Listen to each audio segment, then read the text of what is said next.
Good evening, witches, warlocks, sorcerers, adepts, friends, fans, family, and followers to Season 1, Episode 6 of Cuniculum Obsuritatis, the Obscure Tunnels or Tunnels of Obscurity, brought to you by the Coterie of Samil, Arcane, Occult Order, and Celestial Oddities Radio.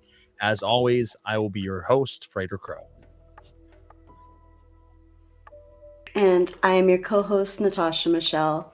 Please feel free to like, share, follow, click all the buttons to join us on any of the streaming platforms. Helps move us up the rankings and lets more people see the content.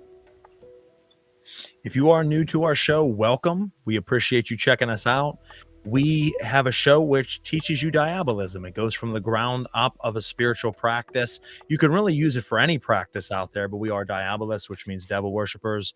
And we teach you from the ground up meditation, breathing practices, grounding, centering, the whole way up until you're actually contacting spirits. So, if you are new, welcome. If you are a return guest, thank you for coming back. We appreciate it. You know what to expect. Feel free to leave comments on whatever platform you're tuning in from. As long as they pop up on our dashboard, which they should, we will throw them up on the show, read them off, interact with you. For some reason, the last few weeks, they have not been. There's been some technical things going on where some folks' comments come in, some don't. And now tonight, our normal intro, which has a video, they're gone. And it doesn't give me the option of even doing it, which is the first time ever in like 2 years. So not sure why that is, but we are going to go ahead and keep it rolling nonetheless. So like I said, feel free to interact. Every episode we have a specific topic. Tonight we are doing open discussions and Q&As. So there's a lot of episodes where we say, make sure if you're asking a question, it's pertaining to the subject of the episode. Tonight, it's open discussion. Feel free to ask what you'd like. It would be great if you ask what we've talked about over the last 5 episodes and we could illuminate further on it, but you can ask anything you would like. We have some people already tuning in. Trevor, we have him popping up here. Hi, guys. Hello, Trevor. And we have Ryan coming in saying, good evening, everyone. Good evening. And thank you guys for tuning in. So Hi, Ryan. We're going to start the episode out the same way that we always do with the prayer of Samil. For the Coterie of Samil, and then we will go ahead and speak our tenets, and then we will begin the process. In the name of Cain, or I should say in the name of Samael, Cain, and Lilith, we call out to you, O Lord Nakashalak, our Savior and Father. Let us continue to be unbendable, unbreakable pillars of the eternal infernal black flame, soldiers and emissaries of the black light of divinity. You who is the true God existing in the void place of chaos before the creation of the cosmos, which gave form to force, bringing only suffering and death, blanketed with the illusion of what the Claiborne call living. Encased in fragile flesh, falling victim to their own debased hungers, the cattle stand in their own prisons singing songs of freedom, the blind bastard sons and daughters bowing down to their blind bastard God. Let us never be mistaken for their ilk. Let us serve you diligently and with honor. Let our knees not falter and allow our minds to remain sharp and clear for the battles and wars we shall wage in your name. Life after life we march to your drum until we have won and all is returned back to silence. We are the beacons of hope, the lighthouses of knowledge. No matter the darkness, our wisdom will shine. For we are the messengers and we are the crows. Our cause will be heard to the ending of time. We are the sons and daughters of darkness. The Nakashalaka is with us, and we shall not fear.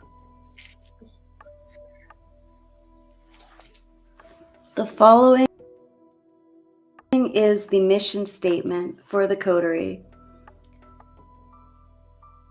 Number 1, to honor, praise, and uphold the work of our other God, the Nakashalaka.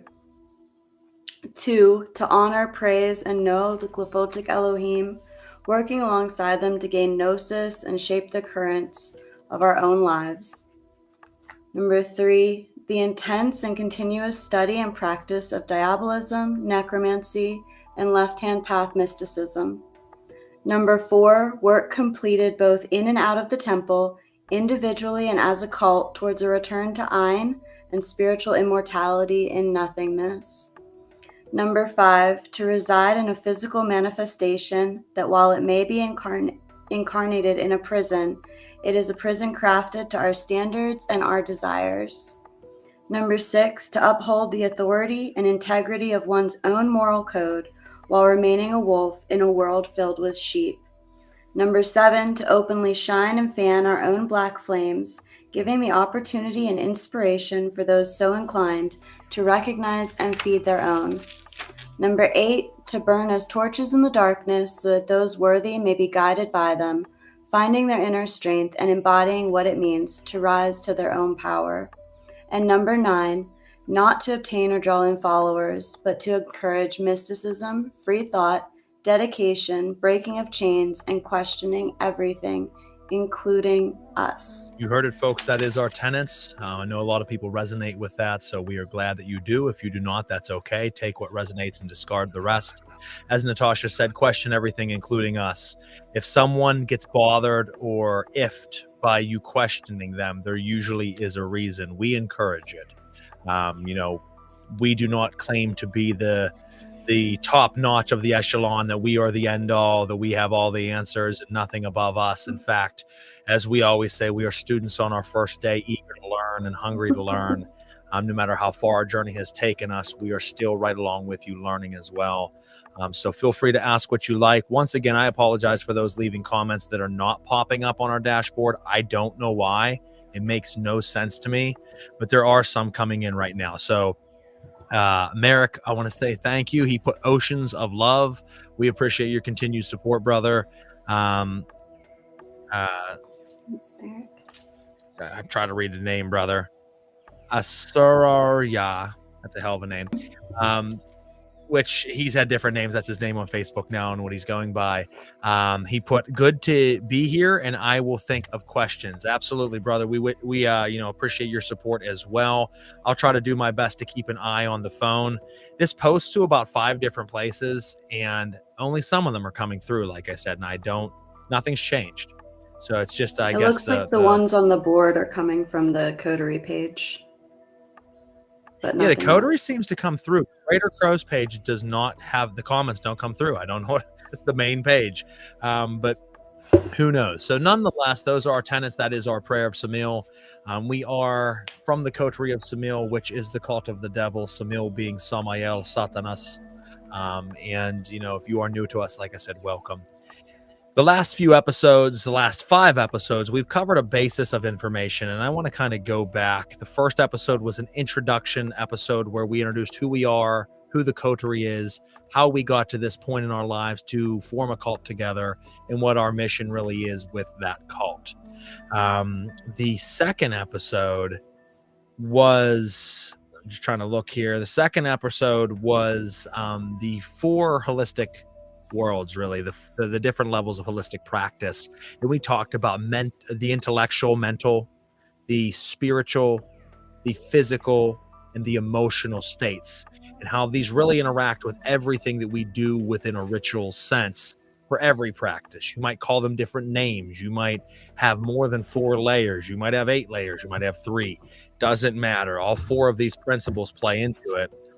And just like the tarot, they're going to play into it, the physical being the pentacle, the emotional being the chalice, the intellectual being the wands or the staves, the spiritual being, the fire. So, it plays out in many different forms. That was our second episode, and we really dug deep into what that means. The third being the importance of daily practice, and how if you only are stepping into ritual once a month, twice a month, 3 times a month, it's probably not best to call yourself an occultist. You're just someone who dabbles, and that's okay. But you see too many people that claim all these grandiose titles and do all these things, and they're not daily practitioners. If you want to be a magus, if you want to be a master, if you want to be the epistemists, you're someone who practices nonstop every day. So there needs to be that understanding, and stop bragging yourself up past what you are. Be realistic with yourself. Only by being truthful with yourself are you going to reach the deeper levels of self. By lying to yourself, you're blocking it off.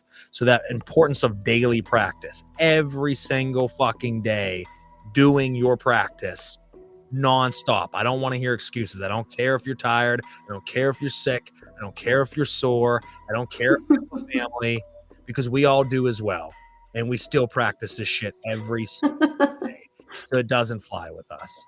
And that was episode 3. Episode 4 was Can You Feel It? Initiation. Can you feel it? Intuition. Okay, I was trying to see the rest of the title, wasn't popping up. Intuition overview. And we talked about the different levels of instinct, intuition, mediumship, channeling, and so forth, and the difference between them, how you reach the deeper levels of that and continue to build. And last episode 5, was cleansing and protection, something often skipped, something often thrown to the wayside, because for some reason we live in a world of, I want it and I want it now. I want it on demand. And because of that, it makes you skip things. When we were children, I've talked about this before, there was something to be said about waiting a week to see your favorite television show, and then waiting a week, and then waiting a week. You had to earn that fucking show. You had to wait and get impatient and really feel the anticipation. Now everything's at the push of the button. And with that, it tricks people into thinking that magic should be one of those things as well. That I'm learning, today is my day 1, but by next week, I want to be summoning Belial into my ritual chamber and talking with him face to face. But the truth is, that should be years from now before you even attempt that.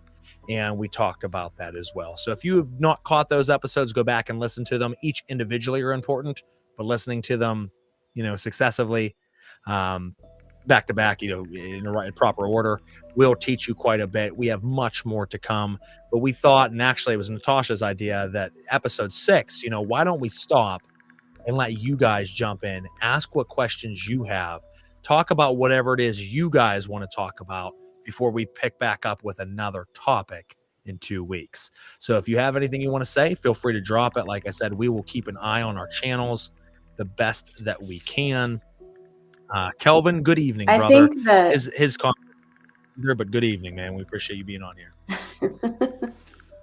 I think that the episodes that we had before, the previous 5 episodes, one of the common themes that you can really see between all of them is that intense intensity that we place on having the discernment and the dedication and the discipline. And the problem with, like Crow was saying about the television shows, even waiting that week, that in itself is a discipline of sorts. And as a whole, our culture has just come really far away from that. So I think that when people get into practicing, and they're so used to it, so used to not having it, I guess I should say, it takes time to get that back up. And so having a foundation like that is just very, very important. It absolutely is. I mean, foundation is everything. I mean, it just makes sense with everything that you do in life. I mean, not just in magic, but when you build a house on a foundation, right? You don't just throw it on top of a swamp and expect it to stand. You build a sound foundation and then build up from there. And that is the same with anything you do. Excuse me. We have some comments coming through here. I want to make sure to recognize some people. Lexi, thank you for jumping on. We appreciate it. We do have a comment through here. Where the hell did it go? Techno Shaman said, hey, y'all. Let me throw it up here. Hey, y'all. You mentioned some principles that you do. The 7 principles of Hermetics is in everything in life, no matter what you do or think. These 7 principles are the cheat sheet to life, no matter what system you are in. Have you looked at these 7 principles and implemented them in your system? Absolutely. In fact, one of the first things I've taught many students when I used to teach a lot more, and before I had Occult and decided I would only kind of stick to my group, aside from platforms like this, was when folks would reach out to me and say, Crow, where do I start? And what is the first book recommendation you'd give me? It always kind of threw them off because people expect me to say a lot of satanic books, and I don't. I very seldom ever refer any satanic books to anybody, because I feel that learning other ways and other things within the occult realm will help you build your own satanic practice. You don't need to be necessarily studying other Satanists, though that's okay. So one of the very first books I've pushed on people, when I say pushed, it's lightly. I'm not forcing you to do it. But if someone says, what do you suggest? I suggest, hold on a second. Where is it at?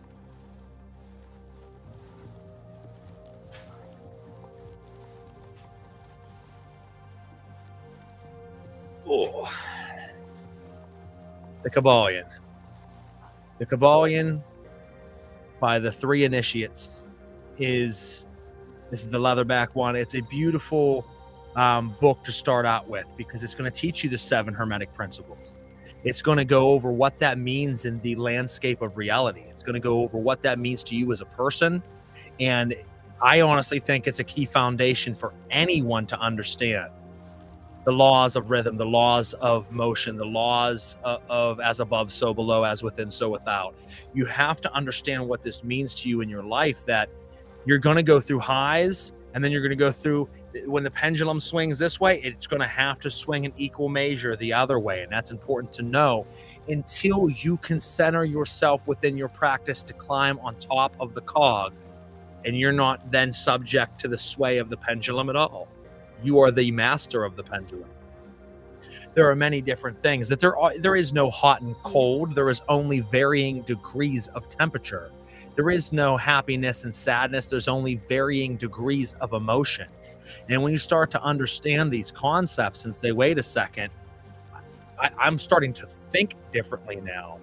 That's what magic is, folks. Let's face it. Magic, sure, it's talking to spirits. Magic's placing spells and hexes and curses. It's healing people. It's doing all these things.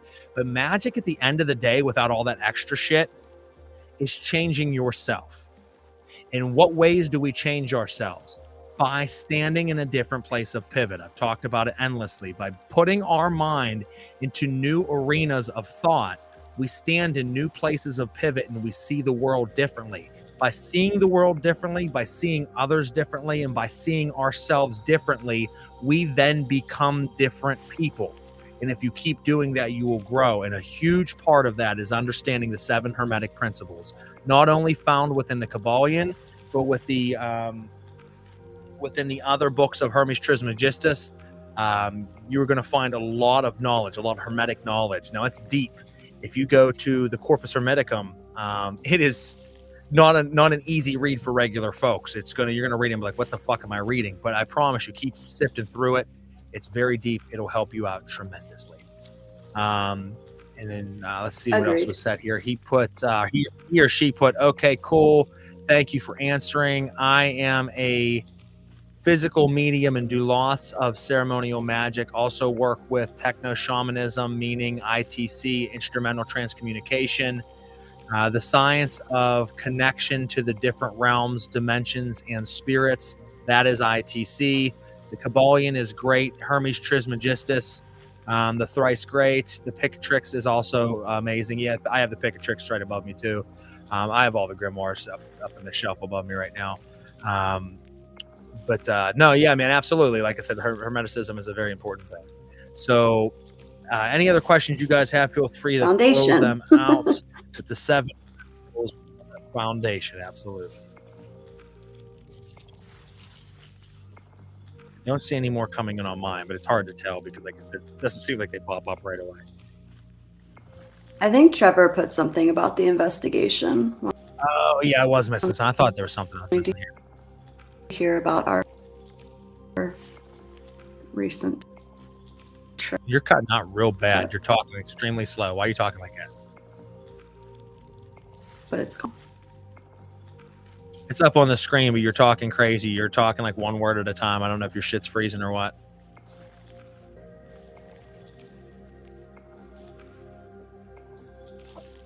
Can you hear anything I'm saying to you? Nope. Can now. There we go. Your shit was freezing up real bad. I heard that. I know. Techno Shaman says thank you for engaging with him. Absolutely, man. Man or lady, like I said, I would say man is like a go-to. I think he said he's a guy. He's a guy. Okay, perfect. And you're welcome. Absolutely, man. No, we appreciate the questions. Trevor, we can't release too much on the investigations just yet, although, I mean, I guess we probably could, because we don't really release evidence because we don't care. So, I'd like to tell people, like, we can't talk about it yet because we have this big reveal coming. But the thing is, we're never going to reveal anything. So it really doesn't matter. Natasha, you want to talk about any of the stuff that happened this past week?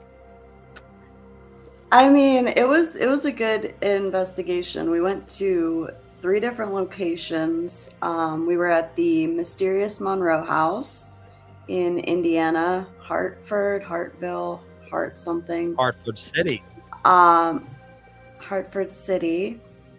And then we went to Billy Creek Village, which was like 2 hours farther from there into Indiana. We went through a lot of cornfields. There was a lot of fields. And then we went to ISS, or Indiana State Sanatorium, on the 3rd night. So we were all very tired. We did have activity at all of the locations.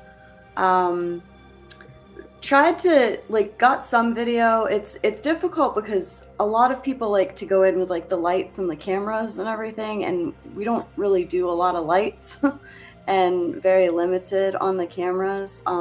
Like we've said before, we really do it more for us and just for our experiences, and to be closer with the spirits. That's the basis of why the members of the team like doing it.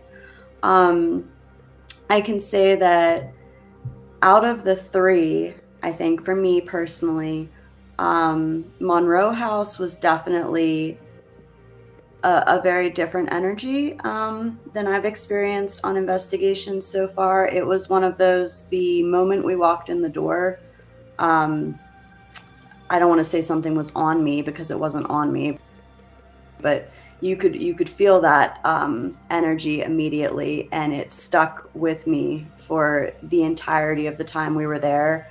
I felt like I had to be much more guarded than usual to keep energy off where it belonged. And we had some interesting conversations there as well. One of the entities that we spoke to identified as the meat. Meat. He was not very pleasant. I mean, the meat. Listen. So then I went. You can share with them about the meat if you want to. I mean, that's up to you if you think we should hold that or we should tell them. Do you want to talk about the meat? Okay. Well, I mean, we don't have full disclosure of information on the meat, but what was kind of cool was when we were talking to that entity, then later on we had other entities coming through and confirming and being yeah, the meat, he's here. We know who you're talking about. So I don't know, did we decide if that was a human entity or not? So folks, the way I would describe it is that the energy at the mysterious Monroe House, and yes, Trevor, that is known for having demonic activity. A lot of people refer to it as the Monroe Demon House, but they don't like to be called that. Obviously, having the word demon in it's kind of bad for business when regular folks are going in. So, Bel Air Shadow House or Bel Air House, Mysterious Monroe House. They've gotten rid of the moniker of demon, though some of these places have darker energy. The Mysterious Monroe House definitely had an energy different than dozens of other places. It's an energy that certainly I've felt before, but it's not felt often. It was permeating the entire building. Now, later in the night, we were doing a spirit box session, getting several different answers, and we had something come through with this really deep voice. I mean, it was a super deep voice, not human sounding, deep. And we said, "We hear you, sir." We were calling him sir because we thought it was, Ghost of the Dead. And we says, "What is your name?" And it said meat. And we kind of laughed, thinking just what a random ass word to come through. So we joked around and said, "Oh yeah, your name's Meat. You want us to call you Meat?" And it came through and confirmed, yes, it does. I said, "So okay, your name is Meat," and it says the Meat. And we're like, okay, so this thing wants to be called the Meat. And then we said, meat, what is it you like? And then a voice as crystal clear as could be came through and said, eating human flesh. And then it kind of like we're all, serious about it, obviously. But this is full of a whole room full of people, and we're saying, okay, something's coming through with a super dark voice, super dark energy here. And it just called itself the meat, which is funny and also kind of terrifying at the same time. And it's telling us, what do you like to do? Well, I like to eat human flesh. Now, later on, we went to a different area of the house. Great. Go ahead. We were like, oh, wonderful. That's great. Okay. Well, so later on, we were in a different area of the house, and we said, meat, are you still with us? And instantly, within about 2 seconds, a woman's voice came through and said, the meat. So it was a confirmation that like other things other than a deep voice were saying the same term, that, hey, meat, are you with us? The meat. And then it got super fucking dark, guys. And I don't know if the team wants us to reveal this yet or not. I don't really give a shit. We're going to do it anyway. So we were upstairs talking, and we were in a room full of clowns and dolls and things, which would be mocked up to look like a child's room. This is what makes it even more disturbing. This entity says it likes eating human flesh. This entity is of a darker nature. A voice came through and said an entire line. And for those who understand spirit boxes, you'll get a word, a couple words sometimes. To get a full sentence is rare. To get a full sentence and then another voice kick in with a full sentence is almost impossible. In this case, it was the same voice on both, but it said one whole line, and then overlaying on top of it, another voice came in, the same voice. It said a full another line that connected. And it said, and I quote, I like to rip the hearts out of children before I smash them. And that was the first voice. I like to rip the hearts out of children. And then immediately a second voice, same voice, but a second clip came through and says, before I smash them. And that took a serious tone, guys. That took a real like, oh shit.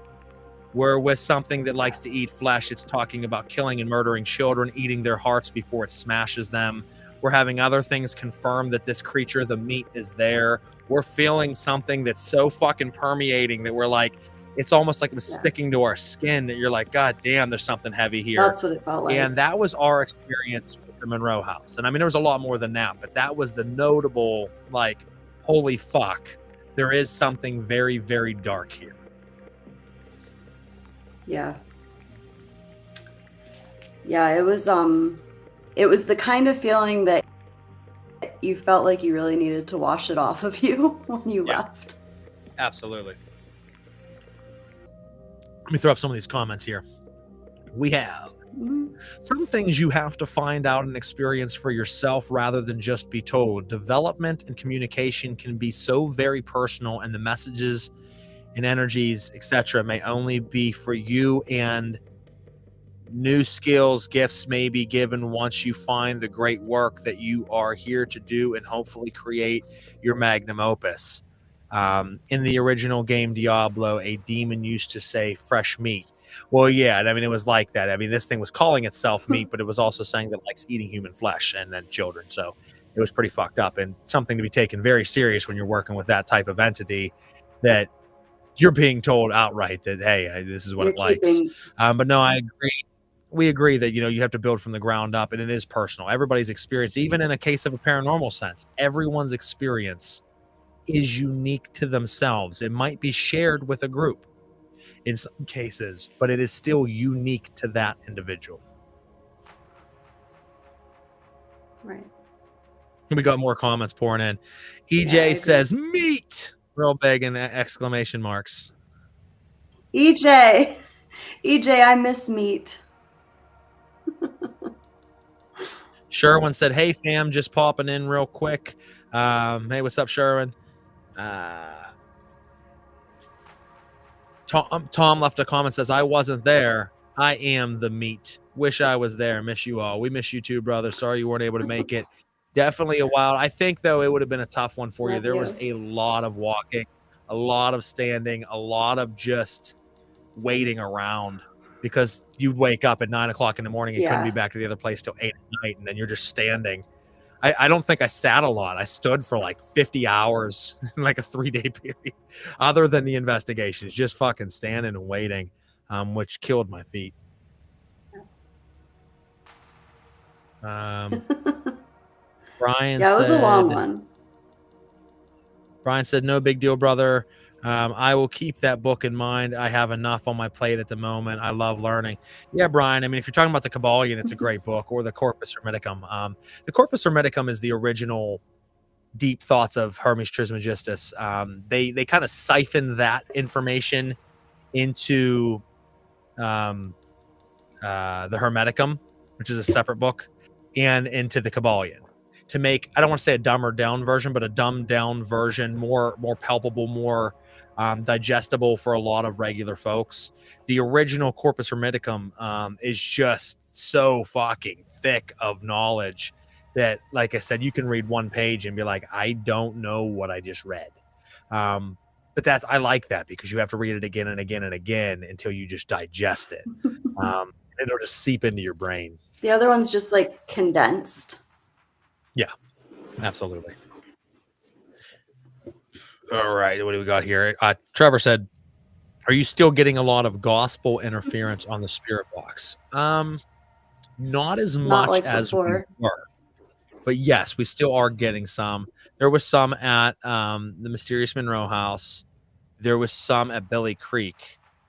There wasn't any at ISS, I don't think. No. We had an interesting story about a man at ISS, or Billy Creek, rather. We had an interesting story about a man who was down on his luck. Life wasn't going good. He started selling drugs and got involved with a gang, and eventually ran away to Canada. Hells Angels.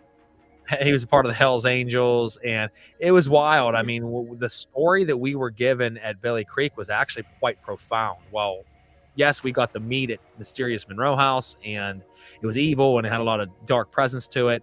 Billy Creek, I mean, it was like really the only profound thing we got. We got a lot of other random stuff, but the profound thing we got was this guy at the old schoolhouse just told us his entire life story. When I say life story, he was talking about being a kid, then being an adult, then being a part of the gang, then getting involved with drugs, and then running away to Canada, and then coming back and finding Jesus Christ, and now he was saved.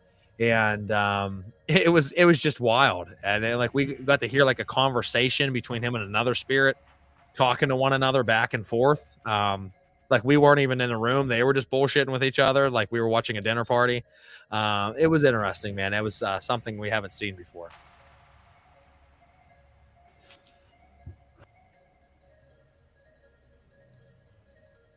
Yeah, that'd be right, Trevor. He said, I feel the same way about reading the Compendium of the Emerald Tablets. Yeah, the Emerald Tablets is a very deep read as well. Obviously, also in that wheelhouse of Hermes Trismegistus.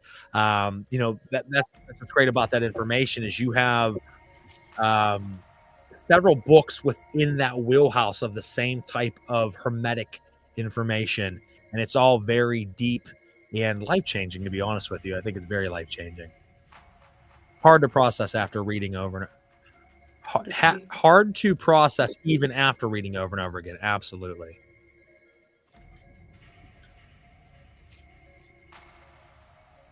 Okay. I think some of those any other things are. Take it. I think so. I think that, you know, there's nothing wrong with something being accessible right from the get-go. You read it, you understand it right from the bat. Hey, that's great. But there's something said about reading something and saying, I'm stumped right now, but I'm intrigued. And then you read it again, you're like, okay, I understand a little bit more, but I'm still lost. And then you read it again and then read it again. You're like, I got it now. Now on to page 2. And then you work your whole way. It changes. Absolutely. So let's see what we got here. I wish these comments all came through because I got them dinging in on other platforms. I'm trying to go and read them at the same time. I can only see what's popping up. I saw a documentary on the Hells Angels on A&E last year, said Calvin. Yeah, I mean, interesting group for sure. We weren't expecting to get, you know, a Hells Angel come through and tell us that he ran away from the Hells Angels and then found Jesus and was a drug runner and like all kinds of crazy shit, just sitting in this old ancient schoolhouse in Found the middle of Jesus. Indiana State. That's what we got. He found Jesus. I didn't know he was hiding, but he found him. I think that a lot of like the way let's that it was see. coming through too. Yeah, it was very interesting.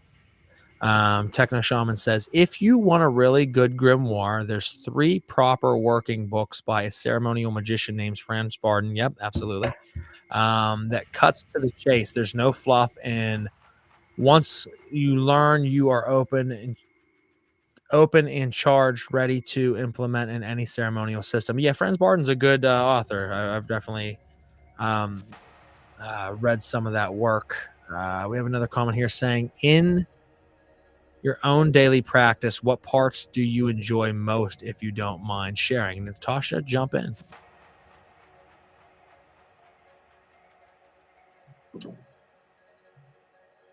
Uh-oh, I think Natasha froze. Her internet's shit, guys. Absolute shit pot. Mine would be, I would say, what throws a lot of people off, and I've talked about it before. I love praying, but satanic prayers. I love in the morning, wake up, I get my day started, and I do heartfelt prayers to my deities. In lunchtime, right around lunchtime, I do prayers to my deities. I recite the Infernal Lilith Rosary the whole way around it. In the evening, I recite prayers before going to bed to my deities. I love doing my mantra work where I sit and do hundreds of repetitions of mantra to the spirits that I'm working with on any given time or month. And I love that as an extra part of my practice. Yes, standing in the ritual circle. Yes, calling in a spirit. That's great. Yes, writing up spells, focusing on it, gathering the materials, making the right incense, making the right oils and olums, making these different things for the ritual. All that is great and I love it. But there's just something to be said about walking into my ritual chamber, lighting the candles, getting down on my knees in front of my temple, in front of my altars, and having a heartfelt conversation with my spirits, praying to them, rejoicing them, praising them, and doing that multiple times a day. Because once you do it religiously, I'm not someone that fights that word religion. There's people who say, oh, fucking religion, I hate it. Well, yeah, I hate a lot of organized religions, but I very much think that my practice is religious. And that connection you have with your deities and your spirits, once you do this day in and day out, all day long, you form that bond. It is a form of rejoicing to call out to your spirits, to talk to them, to be in front of them, to make offerings. There's just an honor and a reverence there. And that is probably my favorite part, is to show the reverence, the respect, the love, the honor between sides. Thank you for the question. I don't know why we lost Natasha. She's gone. She's out of here. All right. What else we got here? But yeah, going back to Techno Shaman, Franz Barden is great. Like I said, I definitely have read a good bit of that work. I think Natasha's back. Maybe. I heard her bloop and then she's gone. What the fuck? There she is. Hold on. Maybe. Are you there? Can you hear me? You're still freezing up. I can't hear you.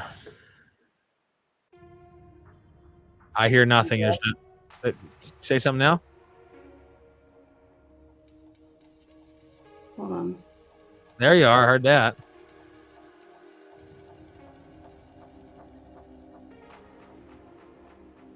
I don't know. Until I can hear her, I'm going to keep talking, folks, so it's not all awkward. Lexi said, I enjoy prayers too. It's the special part of creating that relationship with your spirits, and it is. I mean, it's nice to say ritual is great, to really bring them into the temple, to see them, to experience them, to feel their energy to a higher level. Absolutely. But anybody that tells you on a daily basis, every day, they're conjuring their spirit down to a powerful degree is bullshitting you, because the amount of time and preparation and energy that takes, you're not doing it every day. You'd wipe yourself clean. You'd end up getting very sick, because the amount of energy you would expense from yourself day in and day out would make you sick pretty quickly. And you just wouldn't have the time for it. So in between the large scale rituals and really calling down your spirits, those prayers are great ways of celebrating and showing reverence in between those stages of large, powerful, impacts, large, powerful rituals. That's why that's part of your daily practice. I think that keeps you stern. It keeps you disciplined. If every day you're doing morning, lunch, afternoon, and evening prayers, every day you're reciting your mantra. Every day you're lifting, stretching, breathing, meditating. Every day you're doing, those workings on a religious scale.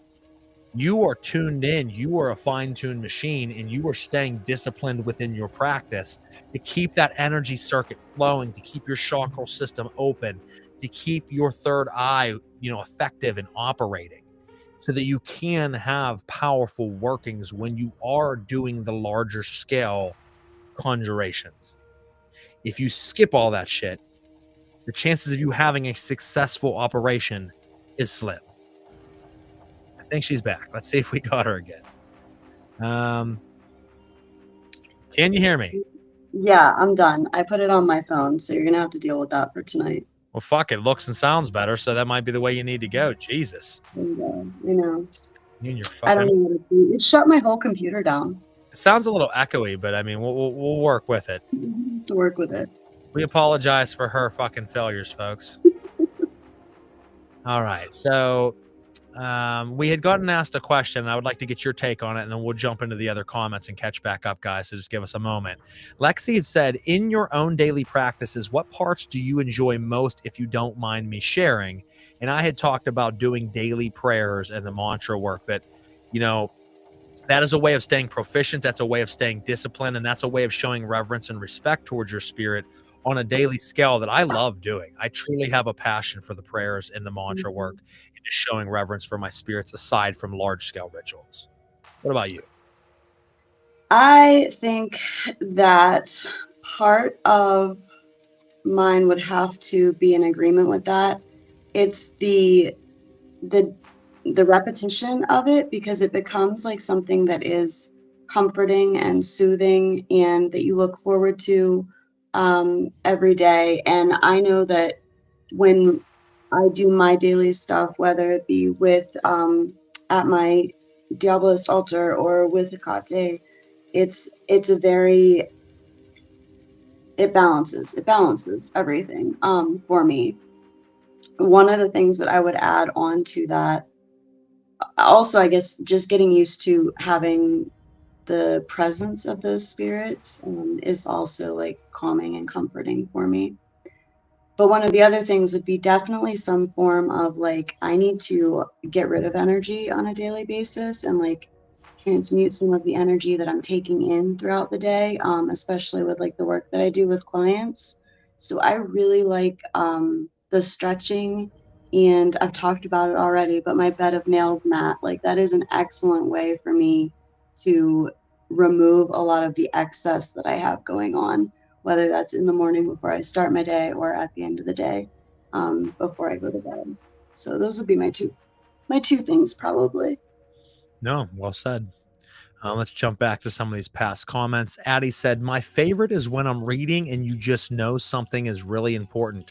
I am currently reading the Elgol Compendium, and I had to put it down for a bit because I knew I was going to be a light bulb moment. Folks, if you're wondering what she means when she says the Elgol Compendium, that is the Black Book of the Gray Man. That is a great system about the Elgol star and about the cult of the Elgol, which is the cult of Samael, or cult of Asmodee and Lilith the Younger. And it is a great book. It teaches you a daily practice as well. It'll give you ways of doing Toltec shamanistic exercises. It'll give you ways of doing different breath work, different workout exercises, different mantras and mudras, different yantras. So different ways of working a system that will build up that energy system within you to open things. And then it does have a Liber Spiritus in it, a book of spirits that you can work with those spirits, some of which are grimoire spirits, some which are found in other more obscure grimoires, all together in one system. It is a good book. Came up on Arundel Overman, but he goes by Deblitu, something like that on that book. It was his first book, I believe, and was before he decided to come out using his real name. But that is a good book to check out as well. Catching up with some of these other comments, we have the main ceremonial systems I use is Enochian and Chaos Magic, plus others as and when needed. The Kabbalah also, they all have their uses at certain times. Have you built your own temple in your safe dimension you created for yourself? Yes, we have our own temples. I have a pretty grandiose temple here at my home base. Natasha does as well.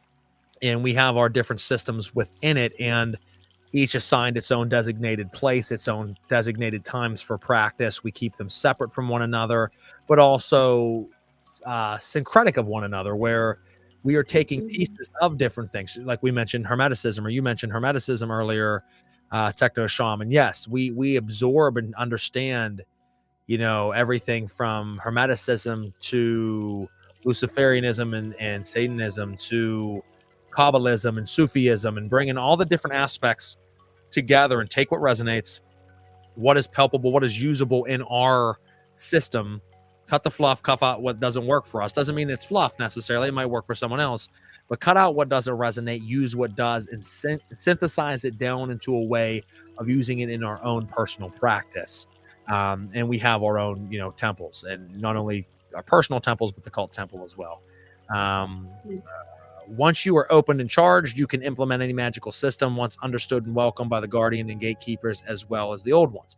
Absolutely. I mean, you have to work, and that's why I think a daily practice and a daily system is going to get you there, because showing consistency, showing day in and day out, allows these spirits to know your seriousness, and they will work with you. But if they find that you only dabble from time to time, they're not going to take you seriously, and they're not going to open the gates for you. Right. Agreed. Trevor says, hey, check out that sweet ass shawl. Yes, made by your wife. It's beautiful. It is quite vibrant.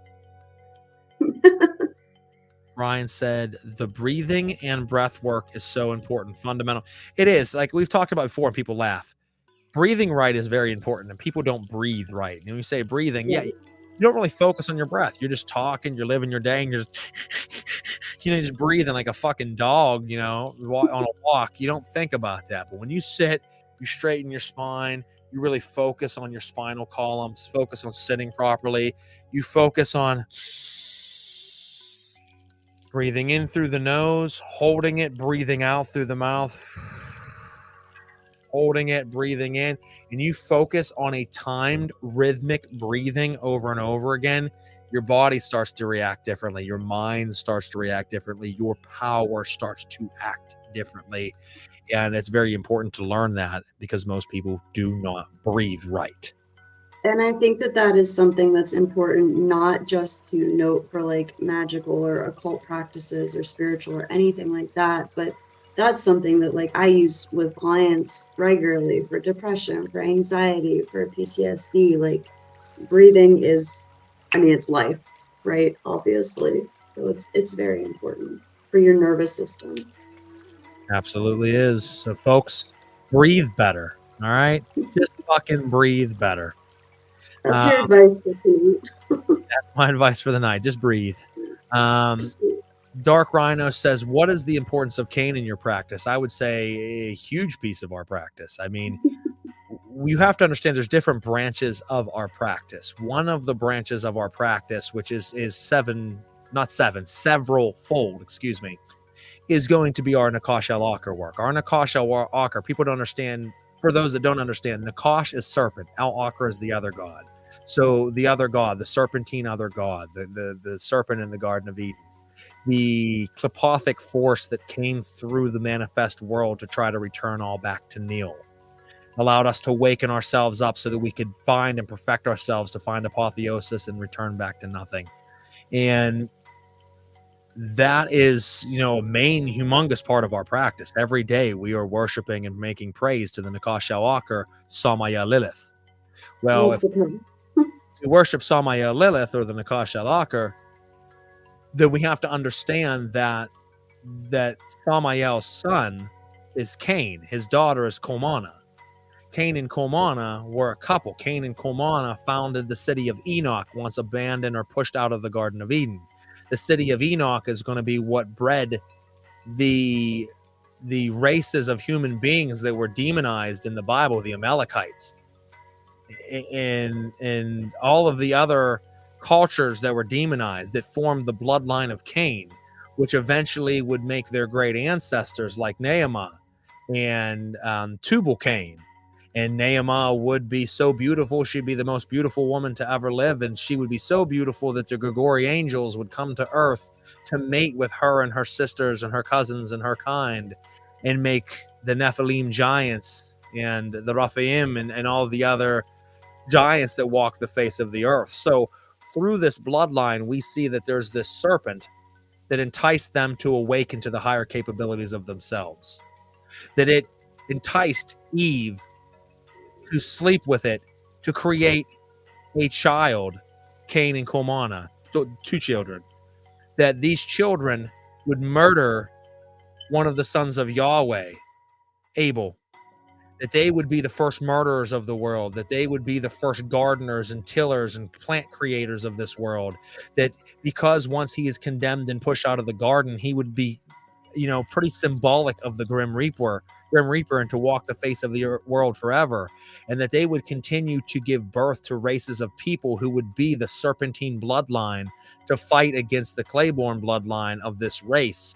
And through their generations, you have the Canaanites, Canaanites, and they would be the Babylonians, and they would be these cultures worshiping Baal-zebub and worshiping Moloch and worshiping Adramelech and all these other spirits that are out there.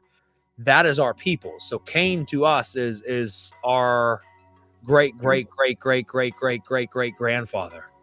He is our bloodline, and not just in something that we just believe theoretically that he's our blood. No, there are races of people who awaken to certain understandings within themselves that they are a race separate from most of the race that they are around. We are truly of the serpentine bloodline in our belief. Now, if that doesn't resonate with anybody else, that's okay. But to us, we are of that bloodline. So Cain is a figurehead of our religion, of our faith. Cain and Comana, which is a beautiful story. Master and mistress, and black and green, and the power of plants, and why plant magic and the poison path is so important.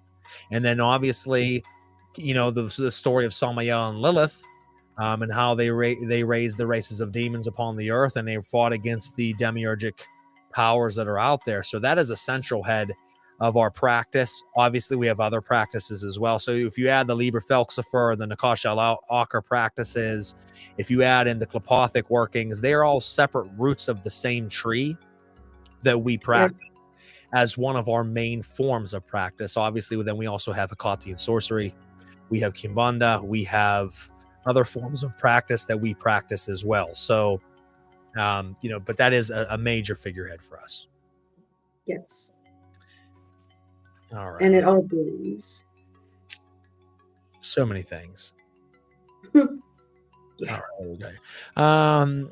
Nice. Thank you for answering. It's nice to know you know your stuff to be applauded today. I like to think I know my stuff, brother, but who knows? You know what I mean? I'm just me. I don't claim, like I said earlier, to be any great source. There's people have said before, like, oh, he's cocky, so arrogant. And I'm like, I don't really get that, because I constantly tell people, like, I'm just a student on my first day. Natasha will tell you the same. We know things, but we know things through practice, through lessons, and we still remain humble during it. So if I rub someone the wrong way, fuck them, because that's not meant. But if you take it that way, we're probably not going to get along anyway. So what the hell does it matter if you don't like me? But when people say, hey, you guys know your stuff, thank you, because we do work hard at our practices. Yes. Dabble, they will devour you. If you're dabbling and you're sincere and you're working your way up, you'll be okay. You got to start from somewhere. But if you're just jumping in from time to time and calling down forces that are so much beyond your understanding, and you're just like, I'm just going to fuck with this thing today because I think it'd be cool to call this thing and then fuck with it. Yeah, it's going to cause some problems in your life. You need to have the Brotherhood of the Snake. Absolutely, man. The Serpentine Bloodline, the Klipothic Elohim. That is I can't express to someone how important that is to our practice, that we truly honor the Qliphothic Elohim. We work with all the spirits of the Qlipoth.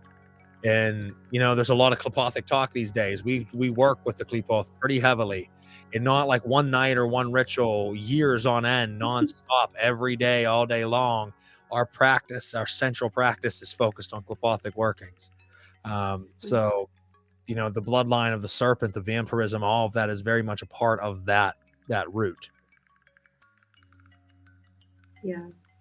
And I think that it gets diluted down a lot nowadays with a lot of the stuff that you see online, a lot of the videos that you see people saying, you know, they got the whole tree in a week type of energy. And I think that really gives it a bad look, because then people think that they can go in and experience it that way. And that is something that I would highly not suggest, and also probably not really experiencing it. I won't usually speak for other people's experiences, but that's one that I will. Well, I think that's fair. You know, we don't want to speak on your experiences because, as I think it was Techno Shaman said earlier, everybody has their own experiences, and you do. And we can't invalidate your experiences because they are yours. And if they move you, if they change you, and they better you, it doesn't matter what anybody else says. Yeah. But I think we can truly say, like Natasha said, there are people that you meet and they're like, oh yeah, Qliphothic workings. Oh yeah, I pounded out every one of those spirits in 6 months. And I'm like, no, you didn't, bro. Like, no, you didn't. Because if you did, you didn't spend enough time with any one of them to really get to bask in their current. And you didn't learn the lessons that are needed, because to shove that much workings in 6 months, you didn't have time to digest it. Right. This working, you know, several years to really even get the first layer peeled back. You know, like Natasha and I do, we take a month to work each Qlipha, and that's still not enough. So that when we finish it, we start again. So let's say we work the sphere of Gamaliel and we're working with Mother Lilith. We spend an entire month of workings with Lilith, an entire month of reciting thousands upon thousands of mantras of her end. We do rituals to tap into that current, to bask in that energy, to have 30 days or more, 30 days to absorb it, to take in the lessons that were being shown, to try to understand them. And even then, what you'll notice is 60 days in, you're still getting hit with energies from 30 days prior, and you're saying, holy shit, I just had a major Lilith moment that I'm past her. I'm on to a Dramalek now, or I'm on to Baalzimuth and or even Belphegor. I'm somewhere different, and I'm still getting hit with things from months previous, and that's all continue to happen. But you need to spend at least a month, if not 2 months at a time with each one. Well, okay, let's say we're spending 2 months with each spirit. Well, we have to remember, how are you doing it? Are you treating Azazel and Nehema as 1 month, or 2 months altogether as one? Are you doing 2 months with each? Well, then that's 4 months right there off the first Qlipha. So let's say you put them together. Okay, well that's 2 months. Then you got Gamaliel, that's another 2 months. Then you have Samael or Adramelech. You have Ereb Zarak and Balzamuth. You have Thagirion and Belphegor. You have Golachab and Ashmodai. You're starting to work, and you say, well, okay, well then there's, roughly 11 spirits, or 12 if you do Da'ath with Belial. Well, okay, now that's 2 years. That's 2 years to get through the tree one fucking time. And that's a thorough working, but still, once you get through it that one time, you haven't mastered the Qlipoth. You haven't mastered anything.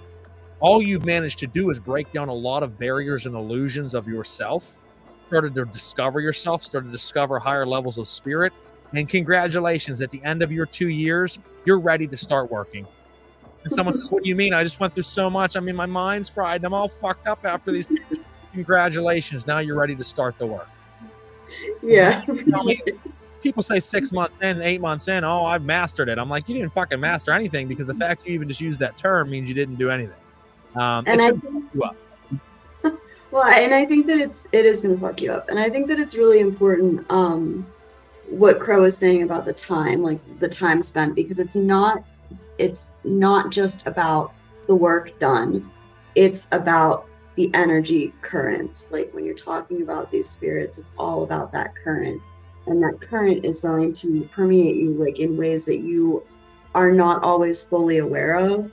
And I think that that is such a huge part of this work in general, is just soaking in those currents like you're in a freaking tub, you know, and if you're not taking the time to do that, you're not giving that current time to absorb into your current, into your energy. And then it's for what, right? I agree. 100% agree.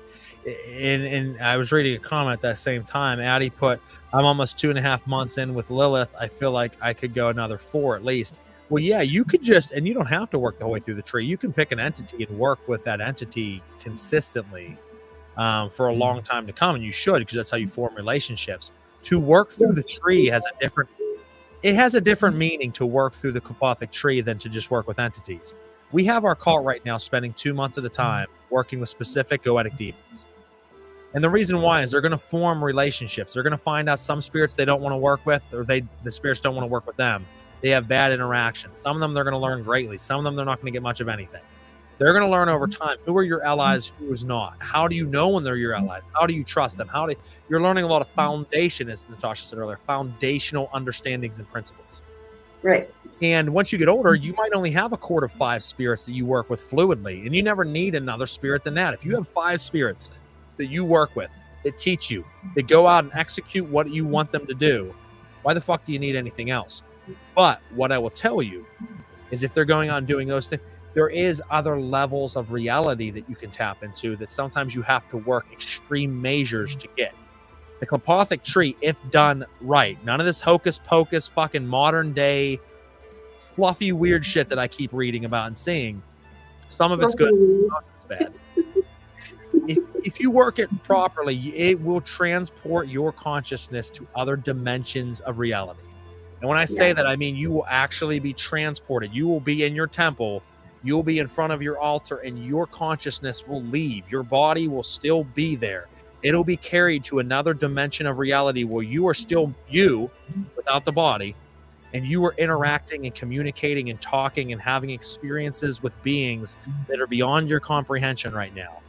And you will come back to your body, hopefully. And if you do, you will be different. You'll be rattled. You'll be a little fucked up. You'll be a little strange. You have to take time to absorb that. And you can keep doing that to understand deeper levels of the construct of reality. But that's not for everyone. Not everything is for everyone. And you have to decide what's for you. If your purpose is just to have a court of allies to do jobs for you, never need to do that. If your objective is to peel back reality and to break the matrix down to a construct of understanding beyond the normal human understanding, then you might need to take more drastic measures. So it's all about where you want to take it to, as far as peeling back the veil. Yeah. And you can still learn and grow and have fantastic experiences and change yourself through all of just the core workings and stuff. You don't have to take it to the extreme levels to have results that are incredible for your own growth and that are exactly what you need. Like if you feel like you could work with Lilith for another 4 months, then maybe this is an entity that you should be working with on a regular basis for the rest of your life. I will probably always work with Lilith as an entity. Working with Lilith as an entity and working with Lilith in the Klipothic tree it's 2 different things. I'm so glad you said that. I was going to say that earlier, and then I got sidetracked on a tangent. We have to understand, folks, that different sigils, different background systems of spirits are going to give you streams of the same river. You're now not swimming in the river, you're swimming in the stream that breaches off of the river. And that's okay. There's a lot of things to be found there. There's a lot of sights and a lot of treasures in those streams. We have to understand the difference. And working with the Klipothic tree, when you are working with Azazel of the Klipothic tree, or you are working with Baal-Zebub of the Klipothic tree, that is not the same Baal-Zebub that you were working with in a lot of the old grimoires or or other older systems, they might be from the same river, but they are different streams. I have to stress that, especially in the Klipothic sense. You're coming into contact with something, I would say, very alien compared to the grimoires. And the thing is that a lot of the grimoires took these gods, demonized them, gave them these iconographies of these evil, wicked creatures and what would appear with them and how they would sound and what to expect and what their offices are, what they can do for you. Well, all of these people started working it with them in that sense. So when you're calling down a grimoire being, let's use Kime.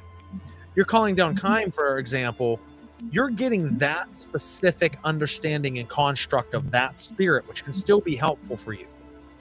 But if you're working with a different system that has a different sigil, a completely different background of that spirit, and a different way of calling and a different practice, you are getting a very different energy. And the Klipothic energies are alien.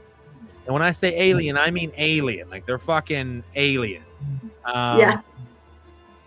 It starts to kind of break your mind in a little bit, like maybe all these demons are aliens. It's hard to, like, it's a hard concept to explain if you're not experiencing it firsthand, I think.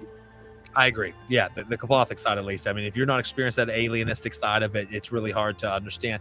When things break down to geometric patterns and laser grid formations, and you actually disappear and you are part of a laser, and you are seeing other laser grids, and you are part of that laser grid, and the flashing of lasers in an endless void sky space. And it's terrifying. And you actually learn and get downloads from a laser beam that crisscrosses your laser beam. You come back to your body and you're like, oh, I met God, but God was a blue laser. It starts to get really fucking weird, guys. And you understand that you're dealing with a whole different practice and level of understanding than the goetic spirits who are kind of caged in a certain construct. I can say, like, after one of the first bigger workings that we did, I worked the next day, which was a mistake in the first place. And then I think it was Ryan came through the shop door and he looked at me and I looked at him and I was just like, he's like, I don't think you're a human colored, like, you are not okay. And it takes a lot out of you. And that's something that I think that people that get into this work need to understand, is that it does take, like I think you said earlier, recovery periods, and it changes you on a multitude of levels. And you have to think about it. If you were getting like a procedure done or surgery done, or you started a new nutrients of vitamins or something, you're going to have these effects on you. You're going to have these changes that happen. And you have to give yourself grace for that and give yourself time for that and make sure that you're prepared for that instead of just going in blindly. And you'll see, folks, that this is why we talked about the episodes in the order that we did. To understand physical, emotional, intellectual, spiritual, and our expressing of how important it is to be balanced on those. Our importance of a daily practice. These are not just to give you more power and ritual, it's to keep you healthy.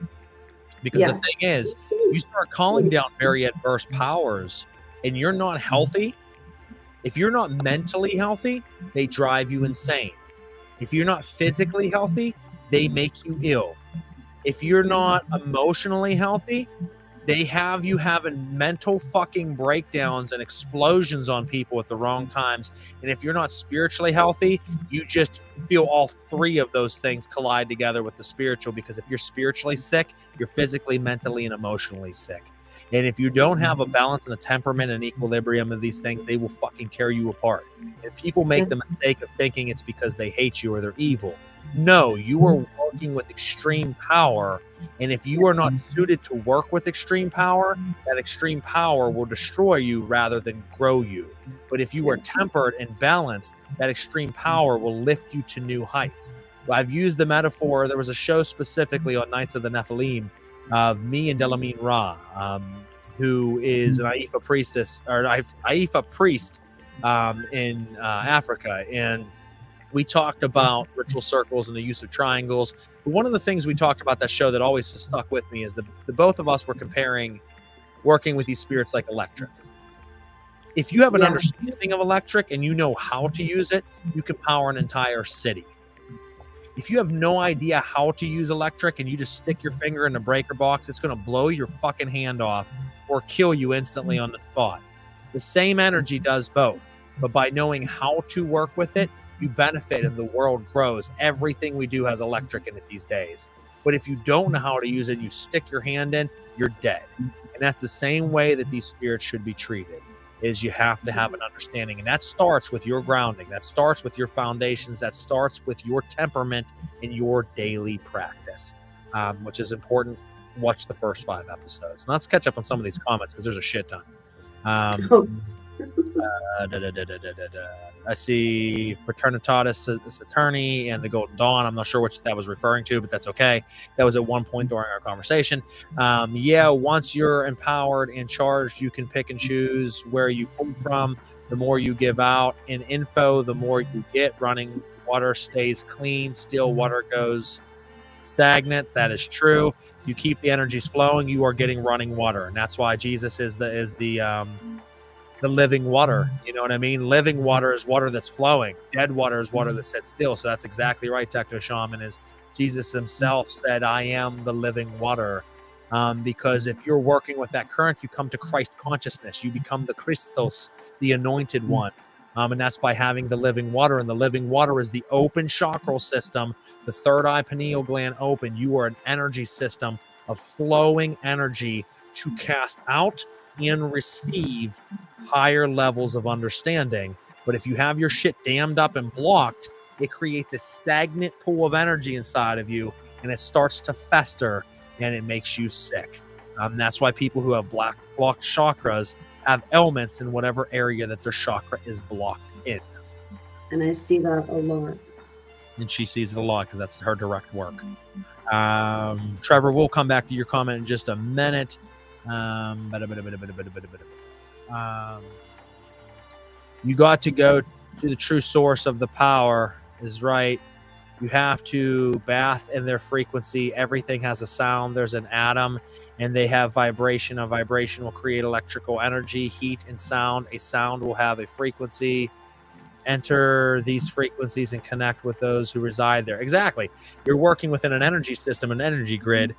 And that's why when we talk about legions, well, they are individual constructs or individual consciousnesses within that Khalifa. That Khalifa has its own vibration. That vibration is going to have a governing overall hierarchy of vibration. And then in that, there's individual laser grids, like I mentioned, individual streams of consciousness that exist in the umbrella of that consciousness. And that consciousness is just one of a tree of consciousnesses. That's one of another tree. If you know the Kabbalah, you understand that the Sephiroth and the Qlipoth is not just 10 spheres. It is 10 spheres, and every one of those spheres has a tree branching off it to make another 10 spheres, which has another 10. That's DNA, you know, in the truest form of sense, is an endless strand of consciousnesses working together in a net, a web, which creates this realm, which creates all the higher and lower, the astral and the umbral regions, the octaves that we are existing in. Yes. And then Addie said, that we already read that one. And your internet means a lot. Also, I know you know this, though. I didn't catch the reference right there, but everything you say, I'm sure I probably do. We probably both do. Trying to catch up on these comments sometimes throws us for a loop of where we're at. That makes a lot of sense. Thank you for clearing that up a bit. I've come to find that working with sigils, they are not only signatures, but look at them as aerial antennas to pick up a certain frequency. It's basically a key. Oh, absolutely. A sigil, a seal is different calling cards for a spirit that you are accessing a specific strand of that current. And that's what I mean. And that's why when you are working with a spirit and they give you your own sigil, not something you're creating, but it flashes in your mind and it doesn't exist elsewhere, and then you start to use it, it is telling you that this sigil, this key, this strand is going to be potent for you. You accessed me through other keys and walked into my hallways, but I'm going to give you the key to that door at the end that's been locked. And out of all the rooms, that's the one you need to hang out in because you're going to like the decor there more than anywhere else. And that's why we're given our own personal sigils, because it's saying, hey, you can work with me with these other keys, but use this one, buddy, and you're going to have a really good experience. And that's what that means. But yes, they each take you to a different door in the same hallway. This is what I found. You're welcome to always disagree. The sigil, I pick up certain frequencies. Oh no, I'm just, you're adding on to what you already said. Absolutely. The equilibrium at all levels have to be maintained. That's paramount. Yep, 100% agree. Balance is key. Yep, on all levels. Frequency can be split infinitely. It can. No end of dimensions and energy that resides in each of these frequencies. No, it just keeps going and going because every strand can be split into another strand. And that pretty much sums up most of those comments. Let's go back to Trevor real quick. What are your thoughts on the need for the military to switch from red light to green light for the night vision goggles due to them being able to see demons with red light? Yes, original red light infrared night vision goggles did have capability of seeing into dimensional bandwidths that most were never able to see before, and they were starting to see creatures that existed overlapping us, because we oftentimes think of dimensions as being these other places. We have to understand that dimensions are overlapped with ours. Right now, while we're here, there's multiple dimensions around us that either see or don't see us, operating in their own realm. And we can access that through the raising and lowering of our consciousness. But sometimes we can also access it through the bending of light and the use of different light frequencies. Original infrared was giving people some fucking terrifying visions because they were seeing into other dimensions and seeing creatures they weren't supposed to see. So the military did change it to the green so that they can see what they need to at nighttime, but they're not seeing demons floating around them because that kind of distracts them from their mission. So I absolutely think that is real, because even an all-spectrum camera is oftentimes used in paranormal activity or paranormal research, where it picks up multiple levels of picture, and oftentimes when you're recording it comes up pink. It's like a pink hue, and it's multiple different frequencies of visual at the same time overlapped. And the thought is that since you can see like 10 different bandwidths of I don't know if I'm using the right word, but 10 different filters at one time, you will pick it up at one of those frequencies. But still, nowhere near what original night vision was doing. That's why you can almost impossible to find real night vision goggles anymore. They like outlawed them because people were seeing into other worlds, and they don't want you doing that. And as far as like the military switching it, like Crow was saying, they're probably better off with the green ones, because I would feel like that would be a little bit distracting from whatever mission they're trying to accomplish. This is something like this, it's going to be an issue. And Techno Shaman said that, as I said before, I'm a physical medium, and the old way was to train physical skill was to use and wear red glasses. I was trained the old way. No one is trained this way now. I've always been one, but was developed in a physical medium group many years ago. The red trained your mind and eyes. Yes, it still is used in some cases, Techno Shaman. There is the Gansfeld experiment where you put on white static through your ears on headphones like I'm wearing right now. You cut ping pong balls and you tape them over your eyes, and you put a red light in the end of them, so it's direct exposure to light. You can't see anything except a red blank screen, and you have static playing through your ears, and you sit there and meditate. And what will happen is, by training yourself this way, about the 15-minute marker, your mind will cross over from where you are in physical understanding to a spiritual dimension. And it's terrifying for most people, because what starts to happen is around the 15 to 20-minute marker, you go from regular life to a realm where things start touching you. And you actually start to feel hands sliding up your back and down your arms and touching your neck. And not just like I'm imagining this. No, you feel fingers touching you, and you start to see spirits crawling all around, and you start to see demons, and you start to see angels, and you start to see wild shit.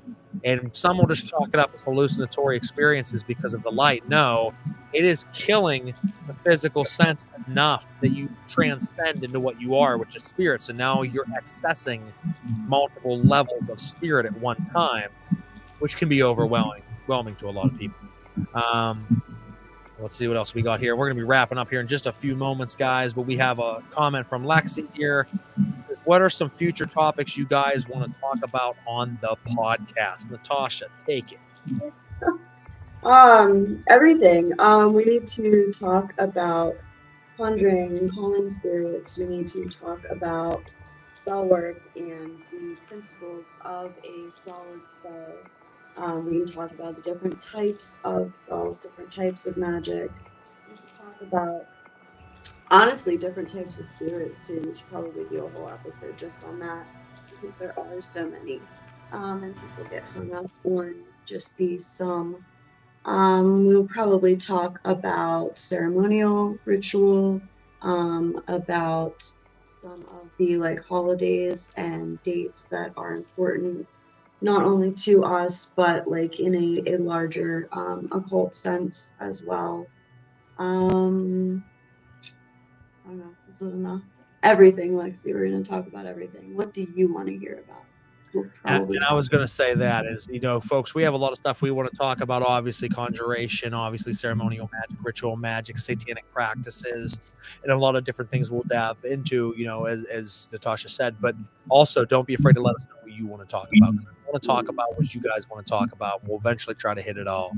And we do our best to get through the comments, answer your questions. And every once in a while, maybe every 6 or so episodes, maybe we'll do a Q&A like tonight, because I thought tonight was nice in the sense of being able to just jive with you guys, answer some different things until we get to the specific episode, and go over that. Now let's look at these last few comments.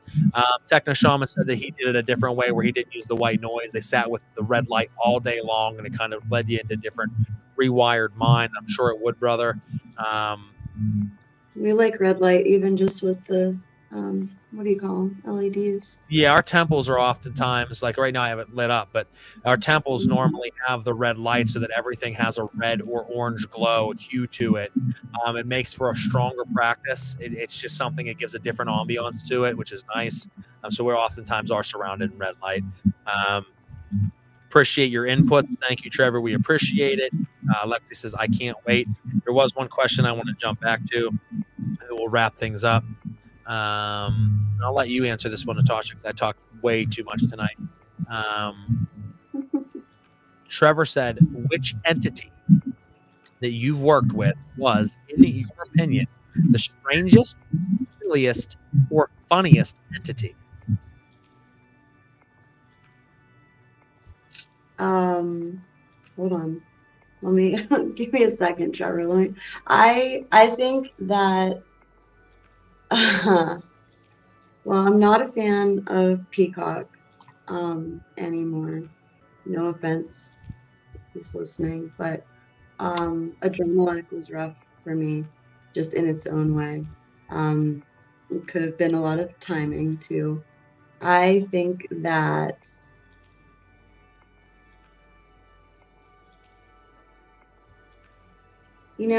I think I would have to say Pazuzu, actually. That's gonna be my choice, because I had grown very used to, I was used to working with Hecate, I was used to working with Lilith, I was used to working with the different demonic entities that we were working with.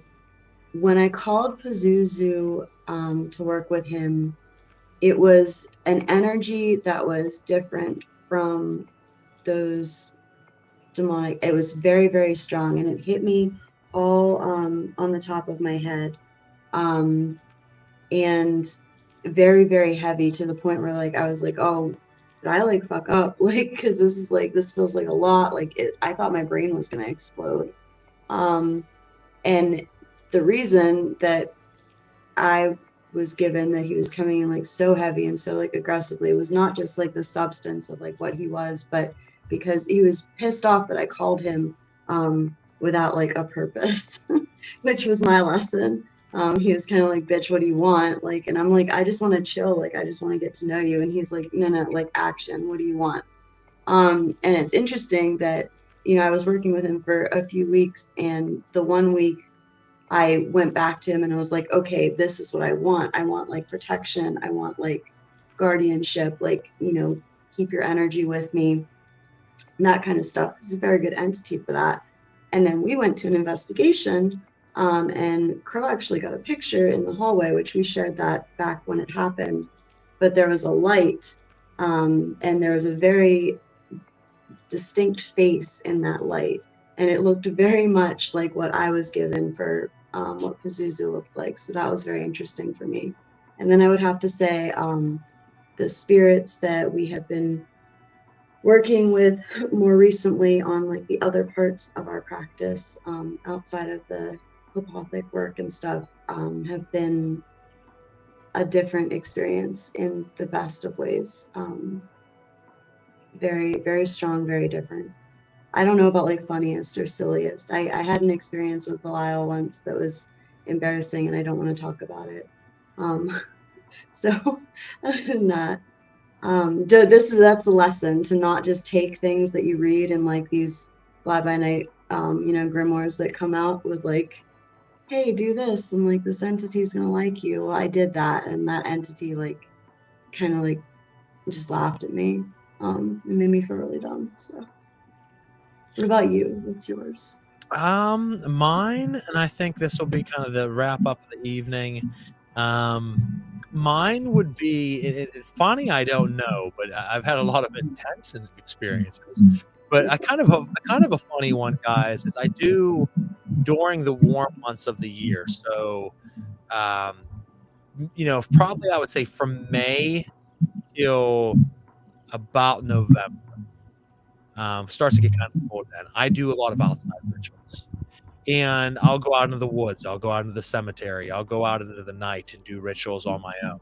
I'm not one that's against walking into the depths and darkness of the forest to do a ritual, 100% by myself. The problem with that is sometimes it gets a little weird. And a funny one I had was I was walking into the woods, and for a couple weeks, every time I walked in these woods, I kept smelling skunk. And I'm like, man, it makes you feel a little nervous. Like, I'm not afraid to go work with the demonic spirits in the forest that I'm working with. I sure as fuck am afraid to get blasted by one of these skunks. And I seen one the one night as I was walking towards the forest. He like stopped on the edge of the woods and just looked at me and like smiled at me. And I'm like, shit. And then I didn't see him the rest of the night. I was good. And then I think it was a week later, I'm walking through the woods. And I said something to my spirits, please protect me through this rite. I cannot get sprayed. I want to honor you. I have such a beautiful night planned for you. Do not let me get fucking sprayed because it'll ruin our night together. Please. I'm talking like I created a circle in the woods out of sticks, created a temple out there. It was really beautiful. And I got lost in the forest because once again, you have to understand, I'm walking through pitch black fucking forest. And I got lost trying to find my place. And as I'm stumbling through the thick of the forest, falling into jagger bushes and all kinds of other shit, can't find my way, I go to take a step. And all of a sudden, the ground moved. And as I went to take a step, I watched a white stripe run under my boots and run into the distance. I almost stepped directly down on top of a skunk. It ran under my feet like a cat, and it kept going. And as I went to step on and seen it, I threw myself to the side and almost fell over on my face. And I grabbed a hold of two trees and I stood there. And the only thought that came to my mind was, oh, fuck.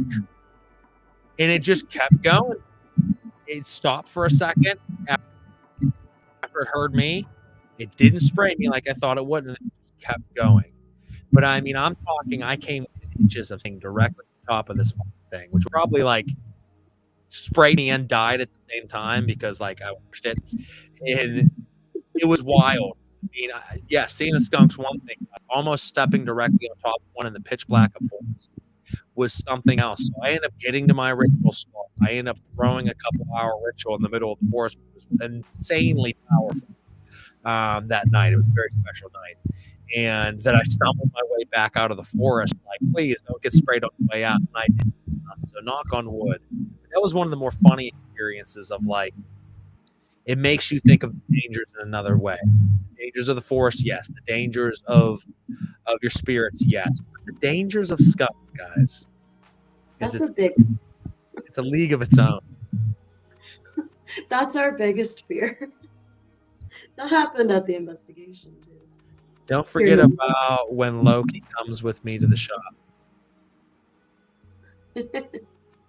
Yeah. Good, subtle. I'm just trying to read through these. There's a bunch of them again. Good, subtle, gentle tones in the background. I'm glad you like the background music, man. It helps. It keeps it flowing. You two sound as eclectic as me when it comes to magic. Do you have a Discord server? No, we're not really on a whole lot of things. I mean, we have our own kind of public things on here, which we don't do a whole lot on. We have the radio shows, our way to kind of publicly talk to people. Other than that, we're kind of. She runs her own shop. Other than my radio shows and my random posts about occultism, I don't really talk to human beings because that's just the way I prefer it. But like these shows are kind of really the time to talk. Other than that, I don't have any way of really getting a hold of me. I've been asked to get on Discord and Patreon or whatever multiple times, and I'm not doing it. Not Patreon, Patreon, you fucking weirdo. Well, maybe I just need a drink, Garrett. Do you have any Patreon? I mean, no, but I can run to the store. Yeah, I don't even know what it's called. 3:33. Wow, Techno Sean with the Beast. 3:33 a.m. watching us right now. That feels appropriate. He must be over in Europe right now. Okay.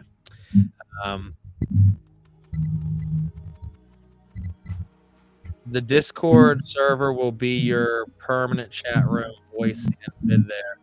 Yeah, I mean, we could form one, and I had them in the past, but I can't see me talking to people that much because it just doesn't even sound fun. And then lastly, your protection was granted. That's awesome, and what a cool story. Yeah, it was fucking crazy, man. The skunks. The other one, real quick, I'll say is that in those same woods, different spirit of the same pantheon, sort of. I was working with him. Give me a sign of your presence. I can feel your energy. Show me that you are here. And then I started hearing something run through the woods full force at me, and I'm like staring into the darkness of night, and I'm like, what the fuck is this? Like, am I about to get pranked with a deer? Is it something else? Is the spirit about to tackle me? Like, what is about to happen? And all of a sudden, I see something in the distance, light. And then it jumped through the air towards me. I'm like, oh, fuck. And it landed on the tree directly in front of me. It was a possum. And it climbed up the tree like 6 or 7 feet, and then stopped, and it leaned around the side of the tree and just stared at me. And I stared at it kind of like, what the fuck was that? Like, I'd never seen a possum haul ass directly at me. And then it didn't leave. Like, normally it would run away. No, it actually stood there for a good 15 minutes while I continued to sing into the night, to dance around the fire, to do my ritual, to make offerings, to call down my spirits. It just stood there and watched it. And when I started singing and dancing, guys, the fucking possum was like, and it was the craziest thing I ever seen. I mean, I'm looking at this possum staring directly at me, and as I'm dancing, it's fucking bobbing its shoulders up and down and doing one of these. And I'm like, I think, and this will happen in certain type of religious basis. Animals will get possessed by spirits as a way of showing you. I think this thing was possessed by something because it jumped through the air, it landed on a tree in front of me, and then the fucker was dancing. I'll tell you what, I've been around for almost 4 decades, and I've never seen a possum dance until that night, and it hasn't happened since. So as far as funny experiences, those are my 2. We'll wrap it up with that.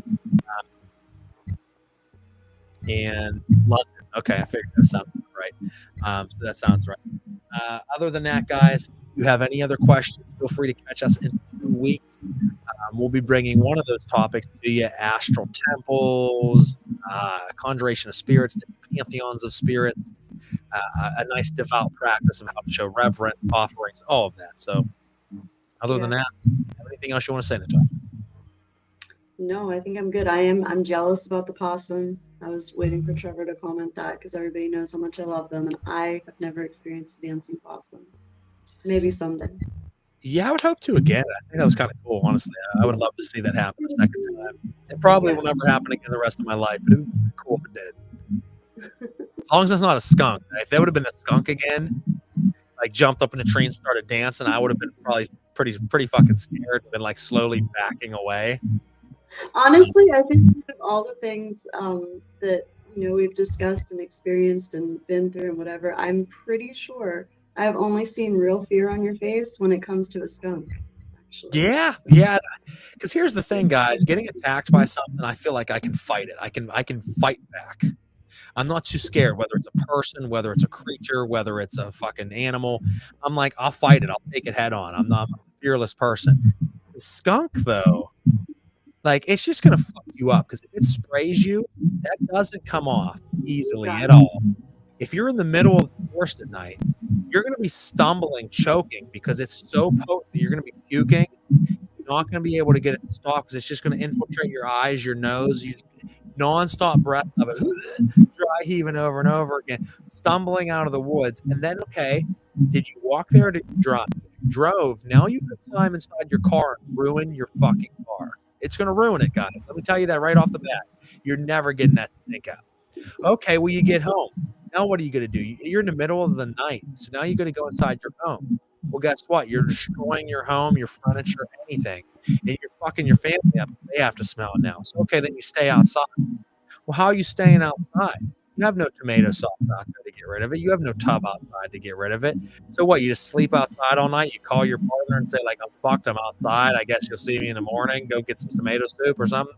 Like, it's a situation that if it happens to you, you're fucked on every single level. And that skunk runs off laughing. Like, bastard, I gotcha. Yeah. What's a skunk smell like? Oh God, man! If you don't have any skunks in Europe, I don't know what to tell you. It is, it's bad. Good. It's like the dankest weed you've ever smelled in your life, times like 14,000, but not in a good sense. You smell some dank, you're like, I mean, that smells pretty good. No, like it's like that times 14,000, where you're like almost choking from it. It's so potent, so skunky, why they call it weed. Oh, that's a skunk right there. That's because it smells like it's so potent that you start gagging and it won't go away. You can't get that shit off. It takes fucking days and days of multiple tomato sauce baths, scrubbing it into your skin to try to get it to come off, and it still doesn't come off. Yeah, it's really bad. Yeah, so hunt it better, as Trevor just said. Guys, I think it's time to jump off here. We've kept you guys almost 2 hours on this episode tonight. We want to thank you for allowing us to do this show, allowing us to talk to you. As we always say, take what resonates, discard the rest, question everything, including us. We appreciate you. Love you guys. Be safe out there. Get that daily practice in motion. And in 2 weeks, we'll catch you right back here on Obscuritatis. Thanks, guys. Have a great night.